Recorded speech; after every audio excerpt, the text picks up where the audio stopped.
René Guénon, Introduction générale à l'étude des doctrines hindoues. Troisième partie, les doctrines hindoues. Chapitre 4, à propos du bouddhisme. Note de bas de page. À l'intention des lecteurs qui auraient eu connaissance de la première édition de ce livre, nous estimons opportun d'indiquer brièvement les raisons qui nous ont amenés à modifier le présent chapitre. Lorsqu'apparut cette première édition, nous n'avions aucun motif de mettre en doute que, comme on le prétend habituellement, les formes les plus restreintes et les plus nettement anti-métaphysiques du Hinayana représentaient l'enseignement même de Shakyamuni. Nous n'avions pas le temps d'entreprendre les longues recherches qui auraient été nécessaires pour approfondir davantage cette question. Et d'ailleurs, ce que nous connaissions alors du bouddhisme n'était nullement de nature à nous y engager. Mais, depuis lors, les choses ont pris un tout autre aspect par suite des travaux d'A.K. Kumaraswamy, qui lui-même n'était pas bouddhiste, mais hindou, ce qui garantit suffisamment son impartialité, entre parenthèses, et de sa réinterprétation du bouddhisme originel, dont il est si difficile de dégager le véritable sens de toutes les hérésies qui sont venues s'y greffer ultérieurement, et que nous avions naturellement eu surtout en vue lors de notre première rédaction. Il va de soi que, en ce qui concerne ces formes déviées, ce que nous avions écrit d'abord reste entièrement valable. Ajoutons à cette occasion que nous sommes toujours disposés à reconnaître la valeur traditionnelle de toute doctrine, où qu'elle se trouve, dès que nous en avons des preuves suffisantes. Mais malheureusement, si les nouvelles informations que nous avons eues ont été entièrement à l'avantage de la doctrine de Shakyamuni, ouvrons la parenthèse, ce qui ne veut pas dire de toutes les écoles bouddhiques indistinctement, fermons la parenthèse, il en est tout autrement pour toutes les autres choses dont nous avons dénoncé le caractère anti-traditionnel. Retour au texte. Le bouddhisme,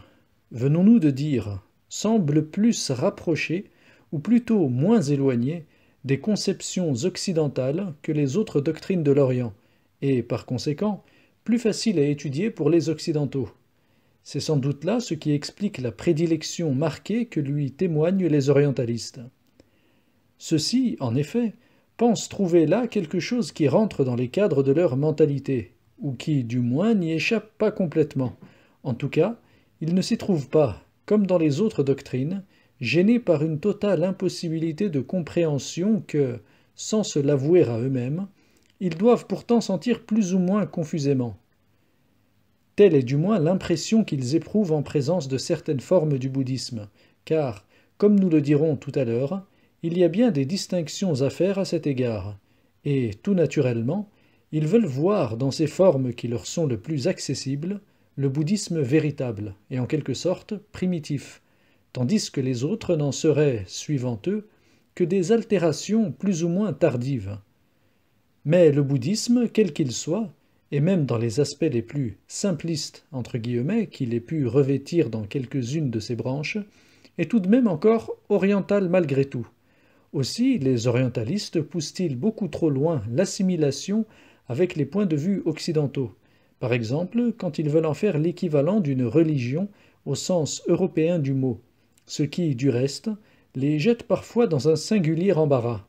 Certains, ne reculant pas devant une contradiction dans les termes, n'ont-ils pas déclaré que c'était une religion athée, entre guillemets. En réalité, d'ailleurs, le bouddhisme n'est pas plus athée, entre guillemets, qu'il n'est théiste, entre guillemets, ou panthéiste, entre guillemets. Ce qu'il faut dire simplement, c'est qu'il ne se place pas au point de vue par rapport auquel ces divers termes ont un sens. Mais, s'il ne s'y place pas, c'est précisément qu'il n'est point une religion. Ainsi, cela même qui pourrait paraître le moins étranger à leur propre mentalité, les orientalistes trouvent encore moyen de le dénaturer par leur interprétation, et même de plusieurs façons, car, quand ils veulent y voir une philosophie, ils ne le dénaturent guère moins qu'en voulant en faire une religion. Si par exemple on parle de pessimisme, entre guillemets, comme on le fait si souvent, ce n'est pas le bouddhisme que l'on caractérise, ou du moins ce n'est que le bouddhisme vu à travers la philosophie de Schopenhauer. Le bouddhisme authentique n'est ni pessimiste, entre guillemets, ni optimiste, entre guillemets, car pour lui, les questions ne se posent pas précisément de cette façon, mais il faut croire qu'il est bien gênant pour certains de ne pouvoir appliquer à une doctrine les étiquettes occidentales. La vérité est que le bouddhisme n'est ni une religion ni une philosophie, bien que, surtout dans celle de ces formes qui ont la préférence des orientalistes, il soit plus rapproché de l'une et de l'autre à quelques égards que ne le sont les doctrines traditionnelles hindoues.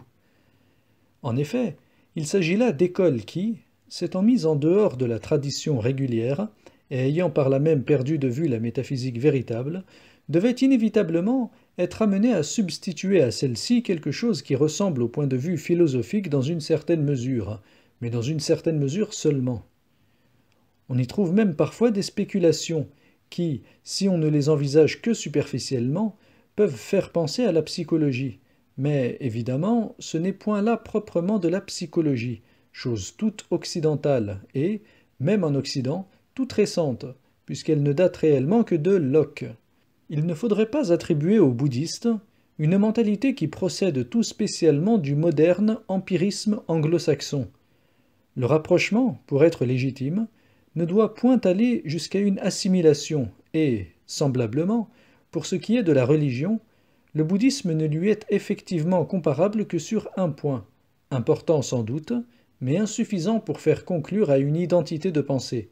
C'est l'introduction d'un élément sentimental, qui du reste peut s'expliquer dans tous les cas par une adaptation aux conditions particulières de la période dans laquelle ont pris naissance les doctrines qui en sont affectées, et qui, par conséquent, est loin d'impliquer nécessairement que celles-ci soient toutes d'une même espèce. La différence réelle des points de vue peut être beaucoup plus essentielle qu'une ressemblance qui, en somme, porte surtout sur la forme d'expression des doctrines. C'est là ce que méconnaissent notamment ceux qui parlent de morale bouddhique, entre guillemets. Ce qu'ils prennent pour de la morale, d'autant plus facilement que son côté sentimental peut en effet prêter à cette confusion, est en réalité envisagé sous un tout autre aspect et à une raison d'être bien différente, qui n'est pas même d'un ordre équivalent. Un exemple suffira pour permettre de s'en rendre compte. La formule bien connue, ouvrons les guillemets, que les êtres soient heureux, fermons les guillemets, concerne l'universalité des êtres, sans aucune restriction, et non les seuls êtres humains. C'est là une expression dont le point de vue moral, par définition même, n'est aucunement susceptible. La compassion, entre guillemets, bouddhique, n'est point la pitié, entre guillemets, de Schopenhauer. Elle serait bien plutôt comparable à la charité cosmique, entre guillemets, des musulmans, qui est d'ailleurs parfaitement transposable en dehors de tout sentimentalisme. Il n'en reste pas moins que le bouddhisme est incontestablement revêtu d'une forme sentimentale qui, sans aller jusqu'au moralisme, entre guillemets, constitue pourtant un élément caractéristique dont il y a lieu de tenir compte, d'autant plus que c'est un de ceux qui le différencient très nettement des doctrines hindoues, et qui le font apparaître comme certainement plus éloigné que celle-ci de la primordialité, entre guillemets, traditionnelle. Un autre point qu'il est bon de noter à ce propos, c'est qu'il existe un lien assez étroit entre la forme sentimentale d'une doctrine et sa tendance à la diffusion, tendance qui existe dans le bouddhisme comme dans les religions, ainsi que le prouve son expansion dans la plus grande partie de l'Asie. Mais, là encore, il ne faut pas exagérer la ressemblance, et il n'est peut-être pas très juste de parler des missionnaires, entre guillemets, bouddhiques, qui se répandirent hors de l'Inde à certaines époques, car, outre qu'il ne s'agit jamais là, en fait, que de quelques personnages isolés, le mot fait trop inévitablement songer aux méthodes de propagande et de prosélytisme qui sont le propre des Occidentaux. Ce qui est très remarquable d'autre part, c'est que, à mesure que cette diffusion se produisait, le bouddhisme déclinait dans l'Inde même et finissait par s'y éteindre entièrement, après y avoir produit en dernier lieu des écoles dégénérées et nettement hétérodoxes, qui sont celles que visent les ouvrages hindous contemporains de cette dernière phase du bouddhisme indien, notamment ceux de Shankaracharya, qui ne s'en occupe jamais que pour réfuter les théories de ces écoles au nom de la doctrine traditionnelle, sans d'ailleurs les imputer aucunement au fondateur même du bouddhisme, ce qui indique bien qu'il ne s'agissait là que d'une dégénérescence. et le plus curieux est que ce sont précisément ces formes amoindries et déviées qui, aux yeux de la plupart des orientalistes, passent pour représenter avec la plus grande approximation possible le véritable bouddhisme originel. Nous y reviendrons tout à l'heure, mais, avant d'aller plus loin, il importe de bien préciser que, en réalité, l'Inde ne fut jamais bouddhiste, contrairement à ce que prétendent généralement les orientalistes, qui veulent en quelque sorte faire du bouddhisme le centre même de tout ce qui concerne l'Inde et son histoire. L'Inde avant le bouddhisme, l'Inde après le bouddhisme, telle est la coupure la plus nette qu'ils croient pouvoir y établir, entendant d'ailleurs par là que le bouddhisme laissa, même après son extinction totale, une empreinte profonde dans son pays d'origine, ce qui est complètement faux, pour la raison même que nous venons d'indiquer. Il est vrai que ces orientalistes, qui s'imaginent que les hindous ont dû faire des emprunts à la philosophie grecque, pourraient tout aussi bien soutenir, sans beaucoup plus d'invraisemblance, qu'ils en ont fait aussi au bouddhisme, et nous ne sommes pas bien sûrs que ce ne soit pas là le fond de la pensée de quelques-uns d'entre eux. Il faut reconnaître qu'il y a, à cet égard, quelques exceptions honorables, et c'est ainsi que Barthes a dit que, ouvrons les guillemets, le bouddhisme a seulement eu l'importance d'un épisode, fermons les guillemets, ce qui, en ce qui concerne l'Inde, est la stricte vérité. Mais, malgré cela, l'opinion contraire n'a pas cessé de prévaloir, sans parler, bien entendu, de la grossière ignorance du vulgaire qui, en Europe, se figure volontiers que le bouddhisme règne encore actuellement dans l'Inde.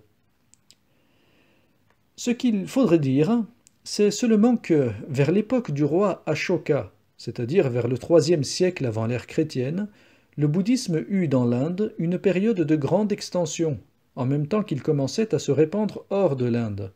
et que cette période fut d'ailleurs promptement suivie de son déclin. Mais même pour cette époque, si l'on voulait trouver une similitude dans le monde occidental, on devrait dire que cette extension fut bien plutôt comparable à celle d'un ordre monastique qu'à celle d'une religion s'adressant à tout l'ensemble de la population. Cette comparaison, sans être parfaite, serait assurément la moins inexacte de toutes. Ce n'est pas encore tout en ce qui concerne les fantaisies des orientalistes. Nous en voyons certains, comme Max Müller,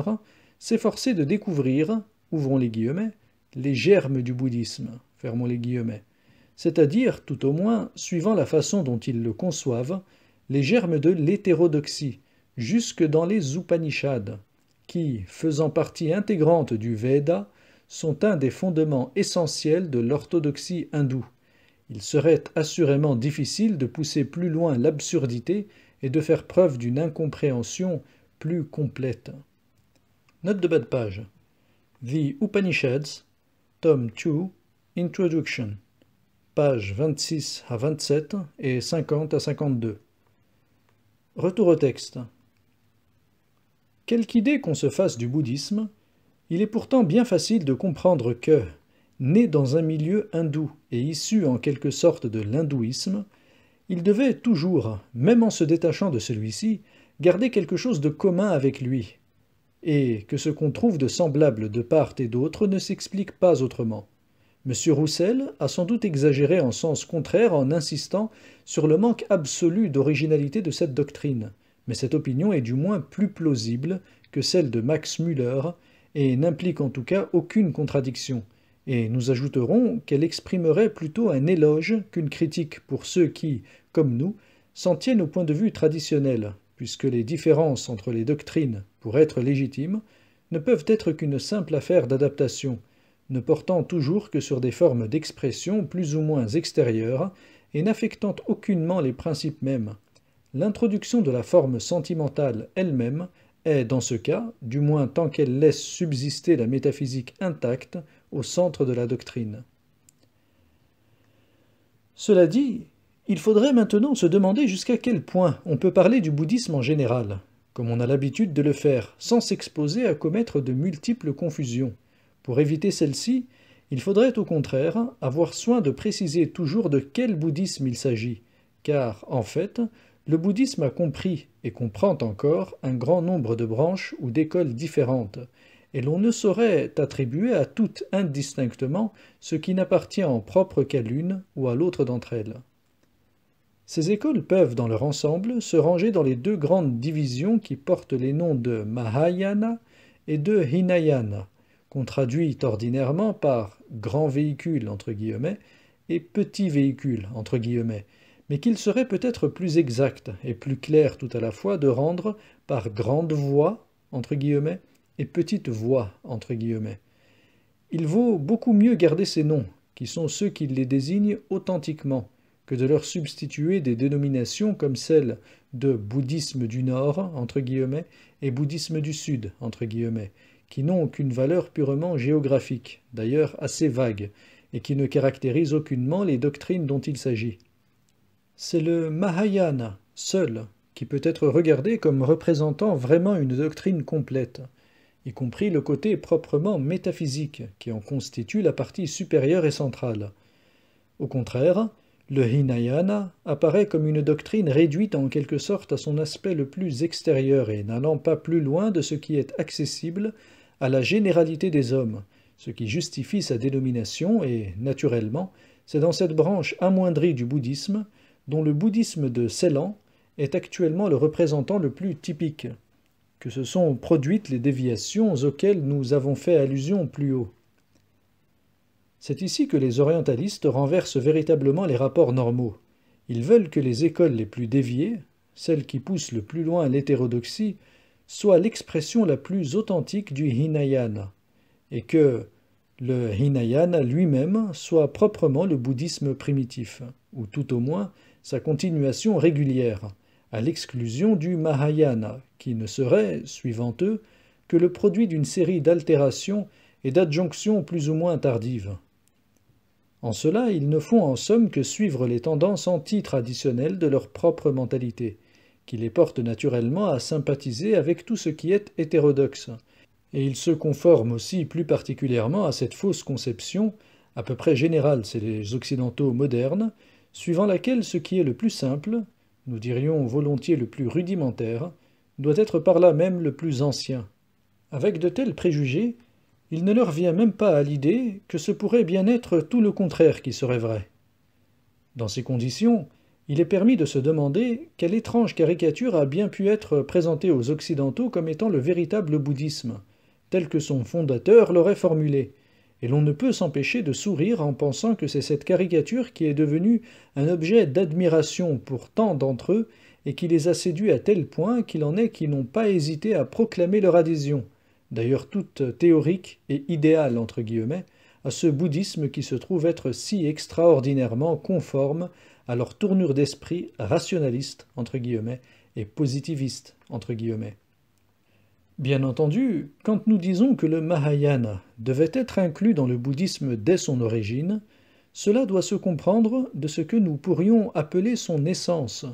indépendamment des formes plus ou moins spéciales qui sont propres à ces différentes écoles. Ces formes ne sont que secondaires, mais elles sont tout ce que permet d'y voir la méthode historique, entre guillemets. Et c'est là ce qui donne une apparence de justification aux affirmations des orientalistes lorsqu'ils disent que le Mahayana est tardif, entre guillemets, ou qu'il n'est qu'un bouddhisme altéré, entre guillemets. Ce qui complique encore les choses, c'est que le bouddhisme, en sortant de l'Inde, s'est modifié dans une certaine mesure et de façon diverse, et que, d'ailleurs, il devait forcément se modifier ainsi pour s'adapter à des milieux très différents. Mais toute la question serait de savoir jusqu'où vont ces modifications, et elles ne semblent pas très faciles à résoudre, surtout pour ceux qui n'ont à peu près aucune idée des doctrines traditionnelles avec lesquelles ils s'est trouvé en contact. Il en est ainsi notamment pour l'Extrême-Orient, où le taoïsme a manifestement influencé, tout au moins quant à leur modalité d'expression, certaines branches du Mahayana. L'école zen, en particulier, a adopté des méthodes dont l'inspiration taoïste est tout à fait évidente. Ce fait peut s'expliquer par le caractère particulier de la tradition extrême-orientale et par la séparation profonde qui existe entre ces deux parties intérieures et extérieures, c'est-à-dire entre le taoïsme et le confucianisme. Dans ces conditions, le bouddhisme pouvait en quelque sorte prendre place dans un domaine intermédiaire entre l'un et l'autre, et l'on peut même dire que dans certains cas, il a véritablement servi de couverture extérieure, entre guillemets, au taoïsme, ce qui a permis à celui-ci de rester toujours très fermé, beaucoup plus facilement qu'il ne l'aurait pu sans cela. C'est ce qui explique aussi que le bouddhisme extrême oriental se soit assimilé certains symboles d'origine taoïste,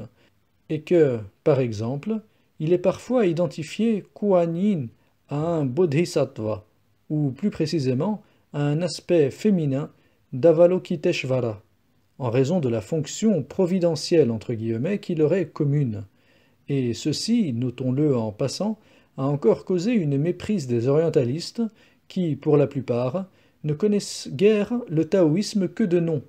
Ils se sont imaginés que Kuan Yin appartenait en propre au bouddhisme, et ils semblent ignorer complètement sa provenance essentiellement taoïste.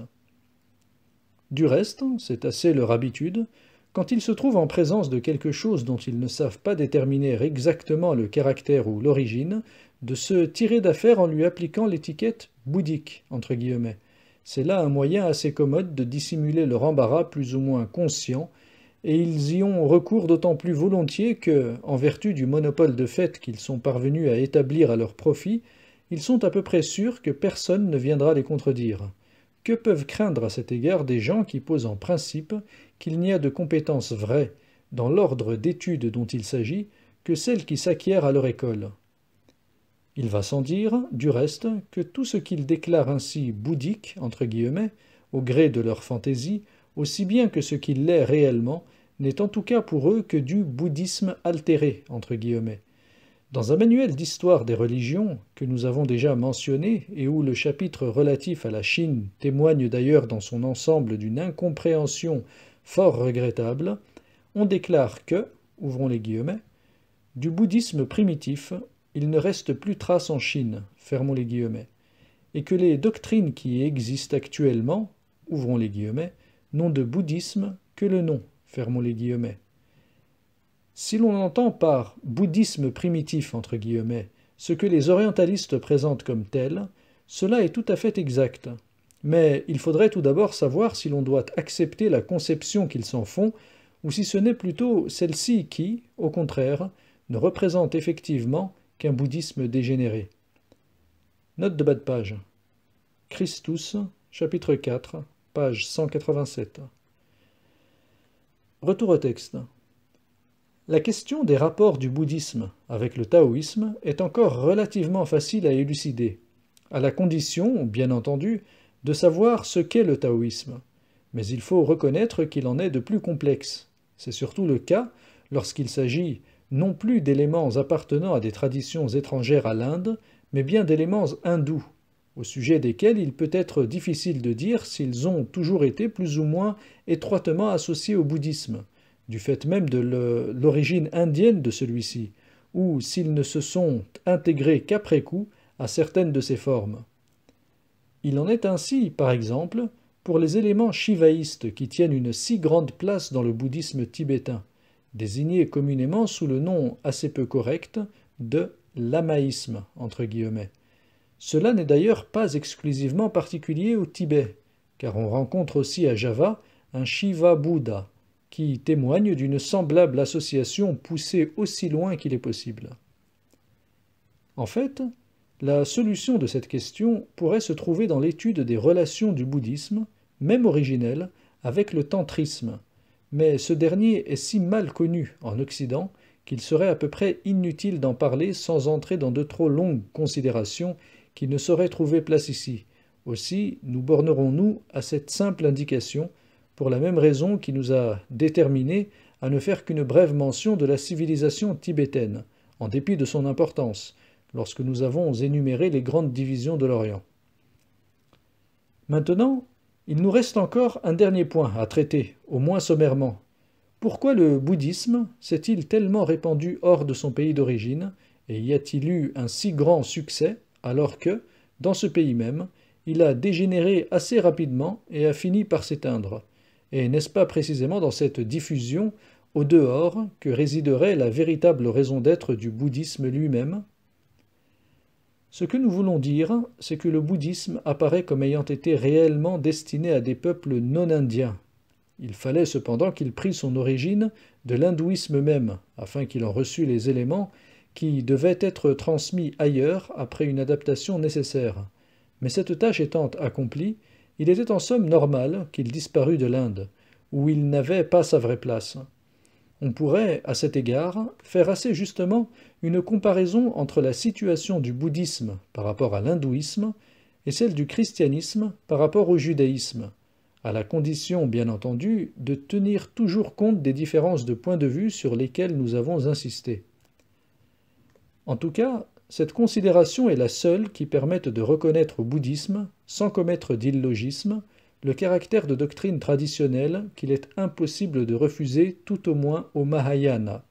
en même temps que l'hétérodoxie non moins évidente des formes ultimes et déviées du Hinayana, et c'est elle aussi qui explique ce qu'a pu être réellement la mission du Bouddha. Si celui-ci avait enseigné la doctrine hétérodoxe que lui attribuent les orientalistes, il serait tout à fait inconcevable que nombre d'hindous orthodoxes n'hésitent pas à le regarder comme un avatar, c'est-à-dire comme une manifestation divine, entre guillemets, dont ce qui est rapporté de lui présente d'ailleurs en effet tous les caractères. Il est vrai que les orientalistes, qui entendent écarter des partis pris, tout ce qui est d'ordre non humain, entre guillemets, prétendent que ce n'est là que la légende, entre guillemets, c'est-à-dire quelque chose de dénué de toute valeur historique, et que cela encore est étranger au bouddhisme primitif, entre guillemets. Mais, si l'on écarte ces traits légendaires, entre guillemets, que reste-t-il du fondateur du bouddhisme en tant qu'individualité purement humaine? Cela serait assurément bien difficile à dire, mais la critique, entre guillemets, occidentale, ne s'embarrasse pas pour si peu, et, pour écrire une vie du Bouddha accommodée à ses vues, elle va jusqu'à poser en principe, avec Oldenberg, que les Indo-Germains n'admettent pas le miracle, entre guillemets. Comment garder son sérieux devant de pareilles affirmations? Cette soi-disant reconstitution historique, entre guillemets, de la vie de Bouddha vaut tout juste autant que celle de sa doctrine primitive, entre guillemets, et elle procède tout entière des mêmes préjugés, dans l'une comme dans l'autre. Il s'agit avant tout de supprimer tout ce qui gêne la mentalité moderne, et c'est au moyen de ce procédé éminemment simpliste, entre guillemets, que ces gens s'imaginent atteindre la vérité.